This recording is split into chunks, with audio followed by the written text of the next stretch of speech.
Good morning, students. In previous section, we discussed about the introduction part of Delhi Sultanate. Just basics we discussed in previous classes. Now we have to discuss about invasions of Ghazni Muhammad and their impact. So ఇక్కడ మనకి invasion అంటే ఏంటి, దండయాత్ర అన్నమాట. So Ghazni Mohammed యొక్క దండయాత్ర and impact అంటే ప్రభావం అన్నమాట. సో గజ్నీ మొహమ్మద్ యొక్క దండయాత్ర అండ్ ప్రభావం గురించి మనం ఇప్పుడు క్లాస్లో చెప్పుకుందాం. So after the Arabs the Turks undertook the conquest of India. So Arabs తర్వాత మనకి టర్క్స్ ఇండియాని రూల్ చేయడం స్టార్ట్ చేశారన్నమాట. సో నెక్స్ట్ ఈజిప్ట్ నుంచి సమరాఖండ్ వరకు టర్క్సే రూల్ చేయడం స్టార్ట్ చేశారన్నమాట. అండ్ టర్కిష్లో గవర్నర్ ఎవరు, అల్ఫాజిన్ అన్నమాట. సో స్వతంత్ర రాష్ట్రాన్ని గజ్నీని ఆఫ్ఘనిస్తాన్ 962 ఏడీలో రూపొందించారన్నమాట. సో ఇక్కడ ఏడీ అంటే ఏంటి, అన్నా డామినే మాట. సో 960 ఏడీలో ఆఫ్ఘనిస్తాన్ని రూపొందించారన్నమాట. సో అల్ఫాజిన్ సన్నిన్లా అండ్ ఆయన అల్ఫాజిన్ యొక్క వారసుడు సబుక్తాజిన్ 977 నుంచి 997 ఏడీ వరకు మనకి వాళ్ళు ఎప్పుడు ఓడించబడ్డారు, 977 నుంచి 997 ఏడీ వరకు వాళ్ళు అల్ఫాజిన్ యొక్క సన్నిన్లా అంటే వాళ్ళ అల్లుడు అండ్ వాళ్ళ వారసుడు సబుక్తాజిన్ ఓడించబడ్డారన్నమాట. సో హిందూ సామఖ్య నేతృత్వంలో పంజాబ్ యొక్క జైపాల అండ్ పిషేశ్వర్ అండ్ లంబాగ్ని ఆక్రమించారన్నమాట. సో ఇవి ప్లేసెస్ మాట. సో ఎక్కడి నుంచి ఎక్కడి వరకు ఆక్రమించారు, పంజాబ్లో జైపాల అండ్ పిషేశ్వర్ అండ్ లంగహాన్. సో ఇవన్నీ కూడా ఆక్రమించారన్నమాట. సో ఇక్కడ conditions of India on the ఏవీ ఆఫ్ మహమ్మద్స్ ఇన్వేషన్. సో ఇక్కడ మహమ్మద్స్ యొక్క దండయాత్ర అండ్ ఆ దండయాత్ర సందర్భంగా వచ్చే పరిస్థితుల గురించి చెప్పుకుంటున్నాం అన్నమాట. సో మహమ్మద్ పరిస్థితి యొక్క సందర్భంగా సో ఇండియాలో నెంబర్ ఆఫ్ ఇండిపెండెంట్ స్టేట్స్ కింద డివైడ్ అయిపోయింది అన్నమాట. సో ఇండియా అనేది సో కొన్ని నెంబర్ ఆఫ్ ఇండిపెండెంట్ స్టేట్స్ కింద డివైడ్ అయిపోయింది. సో దానికి డివైడ్ అయిపోయింది అన్నమాట. సో అప్పుడు మనకి ఏమైంది, యూనిటీ అనేది తగ్గిపోయింది. సో యూనిటీ అనేది లేకపోవడం వల్ల ఈ స్టేట్స్ అన్నీ కూడా మ్యూచువల్ వార్స్లో మునిగిపోయాయన్నమాట. ఒకవేళ ఇండియా అలా డివైడ్ అవ్వకుండా ఉండినట్టయితే సో వాళ్ళు వార్లో విన్ అయ్యేవాళ్ళు. కానీ ఏమైంది, సో ఇండియా అనేది దానికి సెపరేట్గా డివైడ్ అయిపోయినాయి కాబట్టి సో ఇండివిజువల్ స్టేట్స్ కింద డివైడ్ అయిపోవడం వల్ల సో మ్యూచువల్ వార్లో వాళ్ళు ఓడిపోయారన్నమాట. సో సింధ్లో 2 అరబ్ కింగ్డమ్స్ ఉండేవి అన్నమాట. సో ఆ అరబ్ కింగ్డమ్స్ ఏమేమిటి, సో ఒకటేమో ముల్తాన్ కింగ్డమ్ అండ్ ఇంకోటేమో మన్సూరా కింగ్డమ్ అన్నమాట. సో ఫస్ట్ వన్ ఏం చెప్పొచ్చు, మనం ముల్తాన్ కింగ్డమ్ అని చెప్పొచ్చు. సో అరబ్ కింగ్డమ్స్లో first one Multan kingdom and next second one ఏంటి, మన్సూరా కింగ్డమ్ అన్నమాట. సో ఈ 2 కింగ్డమ్స్ మనకి అరబ్ కింగ్డమ్స్లో ఉండేవి అన్నమాట. సో నార్త్ వెస్ట్లో పవర్ఫుల్ కింగ్డమ్ ఆఫ్ పంజాబ్ ఏంటి అని చెప్పొచ్చు అంటే మనం హిందూ షాహీ అని చెప్పొచ్చు అన్నమాట. సో నార్త్ వెస్ట్లో పవర్ఫుల్ కింగ్డమ్ ఏంటి, హిందూ షాహీ అన్నమాట. సో అది మనకి చనాబ్ నుంచి సో హిందూ కుష్ మౌంటైన్స్ వరకు ఎక్స్టెండ్ చేశారన్నమాట. సో మనకి ఇక్కడ ముల్తాన్ అరబ్ కింగ్డమ్స్ అనేవి మనకి ఎక్కడి నుంచి, సో మనకి నార్త్ వెస్ట్లో పవర్ఫుల్ కింగ్డమ్ ఏమని చెప్పుకున్నాం, హిందూ షాహీ. సో హిందూ షాహీ అనే కింగ్డమ్ని ఎక్కడి నుంచి ఎక్కడి వరకు ఎక్స్టెండ్ చేశారంటే సో చనాబ్ అనే ప్లేస్ నుంచి హిందూ కుష్ మౌంటైన్స్ వరకు సో ఎక్స్టెండ్ చేసుకుంటూ వెళ్ళారన్నమాట హిందూ షాహీ కింగ్డమ్ని. సో అక్కడ ఏంటంటే కాశ్మీర్ని లోహారా డైనాసిటీ రూల్ చేసేది అన్నమాట. సో అక్కడ కొన్ని ప్లేసెస్ ఉంటాయి కదా, సో ఎక్కడి నుంచి చనాబ్ నుంచి సో హిందూ కుష్ మౌంటైన్స్ వరకు కొన్ని ప్లేసెస్ ఉంటాయి కదా, సో ఆ ప్లేసెస్ని డివైడ్ చేసుకుని కొన్ని రూలర్స్ వాళ్ళ రూల్ చేసేవారు అనమాట. ఒక్కొక్క ప్లేస్ని ఒక్కొక్క రూలర్ రూల్ చేసేవారు అనమాట.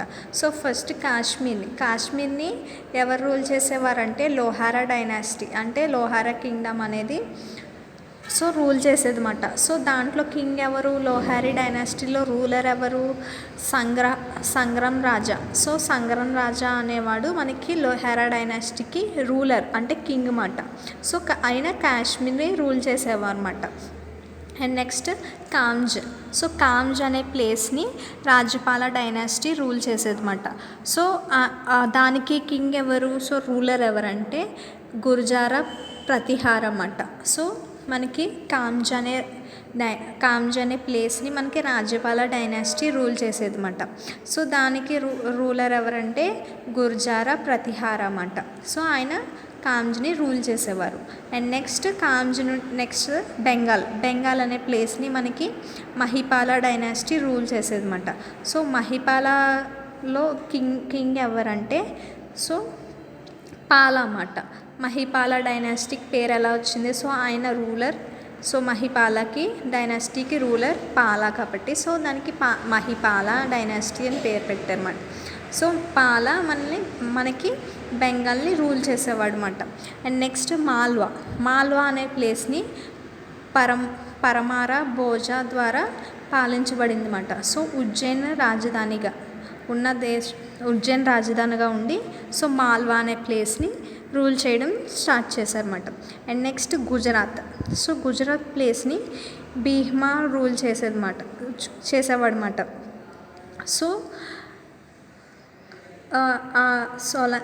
సో సోలంకి డైనాసిటీని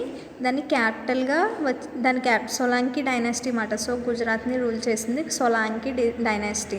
సో దానికి క్యాపిటల్ వచ్చేసి అనిల్వాద్ అన్నమాట. అనిల్వాద్. సో అనిల్వాద్ సోలంకి డైనాసిటీకి క్యాపిటల్ అన్నమాట. అండ్ నెక్స్ట్ ప్లేస్ ఏంటి, Bundelkhand. So next place Bundelkhand. So 8th one, Bundelkhand was ruled over the Chandala king Vidyadhara. So మనకి చండల్కన్ కింగ్ అనేవాడు విద్యాధర డైనాసిటీ రూల్ చేసేవారు అనమాట. సో అది ప్లేస్ ఎక్కడ, బుండెల్ఖండ్ అనమాట. And next 9th one, so in south Rajendra Chola was ruling over Thanjavur. Rajendra threatened the Pala kingdom of Bengal. So సౌత్లో Rajendra Chola rule చేసేవాడు అనమాట. సో ఆయన తంజావూర్ పైగా రూల్ చేసేవారు. So Rajendra Chola Pala kingdom of బెంగాల్ని బెదిరించారన్నమాట. సో బెదిరించి ఆయన ఆక్యుపై చేసుకున్నారన్నమాట. సో సౌత్లో మనకి రాజేంద్ర చోళ అనేవారు రూల్ చేసేవారు. సో ఆయన తంజావూర్ పైగా రూల్ చేసేవారు. సో ఎవరిని బెదిరించారు, సో కింగ్డమ్ ఆఫ్ బెంగాల్ని బెదిరించి సో రాజేంద్ర చోళ రూల్ చేయడం స్టార్ట్ చేశారన్నమాట. So next causes, Mohammed and his invasions. సో ఎప్పటి నుంచి ఎప్పటి వరకు, సో 1998 నుంచి 1030 AD వరకు.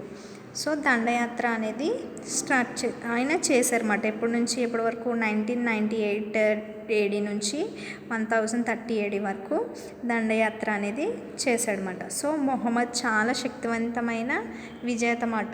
So Mohammad was a mighty conqueror, అంటే శక్తివంతమైన విజేత అని అర్థం అన్నమాట.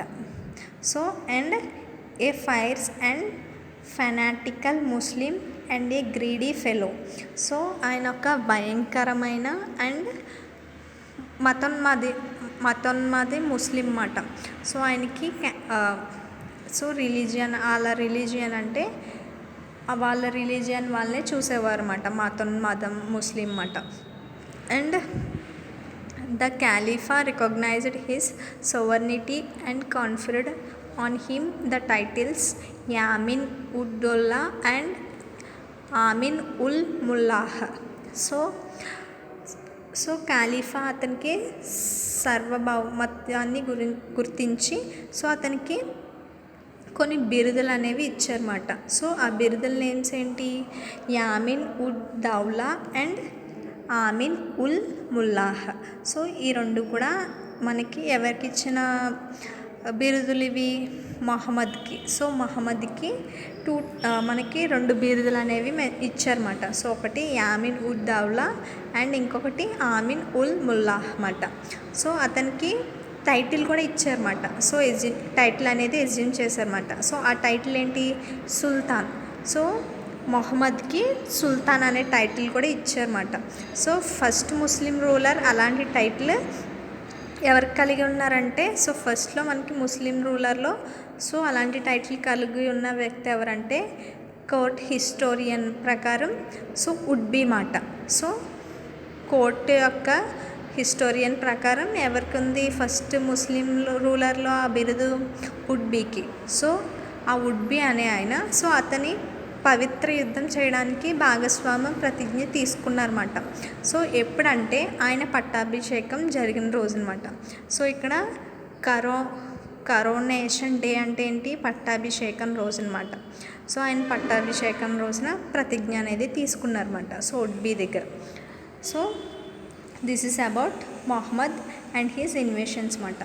సో ఏంటి మనకి ఇక్కడ conditions of Indian on the eve of Mohammad's ఇన్వేషన్లో మనకి ఎన్ని ఇన్వేషన్స్ ఉన్నాయి? 9 ఇన్వేషన్స్ ఉన్నాయన్నమాట.